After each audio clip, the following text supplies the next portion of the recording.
Good morning everyone. মই আজি আপোনালোকক কি বনাব লাইছো এটো অলপ দেখাবলৈ লৈছো।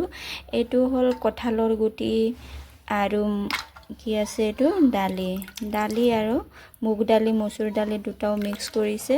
কঁঠালৰ গুটি লগত এটো বনাম ধুনিয়াকৈ বনাম আৰু এটো ঢালি দিম। এটো দিয়া লগে লগে এটো টেষ্টটো বেলেগ হয়, খাই বহুত ভাল লাগে। আমিতো এটো বহুত খাই মাছৰ লগতেও খাই মাংসৰ লগতেও খাই এনেও পিটিকা বনাই খাই ইমান ধুনিয়া লাগে টেঙা খাই আৰু মাছ লগত মাংসৰ লগতো আৰু টেষ্টটো বেলেগ হৈ যায়।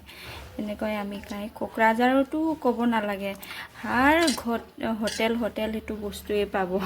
ভাতৰ লগত এটো চাটনি দিবই কোকৰাঝাৰ হোটেল বিলাকৰ। আমি এটো তাতে আছিলো ন, বহুত খাবলৈ পাইছিলো। এতিয়া আমিতো ঘৰতে আছো, ঘৰতো এটো খাই খেতিয়ে কৰো। চাক ইমান ধুনিয়া হয় খাব। এতিয়া মই এটো ধুই মিলি সাফা কৰি ধুনিয়াকৈ বনাম। এটো সৰু সৰু কাটি লব লাগিব আকৌ। দুই ফাল তিন ফাল কৰি লম, এটো সৰু সৰুকৈ কাটি লম। প্ৰথমে এটো বইল কৰিম। বইল কৰি পেলাই কঁঠাল গুটিটো সিজিলে মই এটো সাম্বাৰ মাৰি দিও। তাৰ পিছত এই টেঙা পাতটো অলপ দি দিও। এটোই হ'ব আমাৰ আজিৰ কিচেনৰ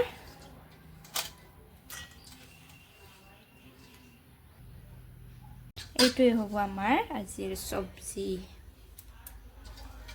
আপোনালোকেও ট্ৰাই কৰিব পাৰিব আৰু ভিডিওটো ফলো কৰি দিব গাইস। লাইক আৰু কমেন্ট শেয়াৰ কৰি দিব। হৈ গ'ল সাফা ধুনিয়াকৈ ধুলো। এতিয়া মই বনাম আৰু লগতে আছে এটো পাপৰ।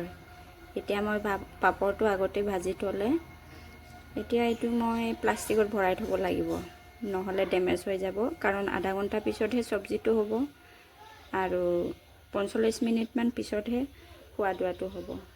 ইয়ালৈকে মানে এটো সময়লৈকে মানে এটো মই পেক কৰি ৰাখিব লাগিব প্লাষ্টিকৰ ভিতৰত সোমাই। এটো সিক্ৰেট দেই গাইস। ভিতৰত আছে পাপৰ, এনেকা সোমাই থলো মই ড্যামেজ হোৱাৰ পৰা বাচাবৰ কাৰণে। এনেকা সোমাই থলো প্লাষ্টিকৰ ভিতৰত গাইস। এটো সিক্ৰেট দেই। আপোনালোকে এনেকা কৰে না গাইস? কৰে যদি কমেন্ট কৰক। মই কিন্তু প্ৰায়ে এনেকা কৰি থৈ দিও। আগতে পাপৰটো ভাজি থৈ তাৰ পিছত এনেকা সোমাই থৈ প্লাষ্টিকৰ ভিতৰত, তাৰ পিছতহে বেলেগ সবজি কেটা মই এটো তেলতে বনাও। মনবাই हो गया, হৈ গ'ল কঁঠালৰ গুটি টেঙা পাত দালি। এতিয়া আপোনালোকেও ট্ৰাই কৰি চাব পাৰা বনাই, বহুত টেষ্টি। অলপ টেঙা টেঙা হয় কিন্তু টেষ্টি বহুত। Tajo bagus karena nula guys, bihu jangan gua.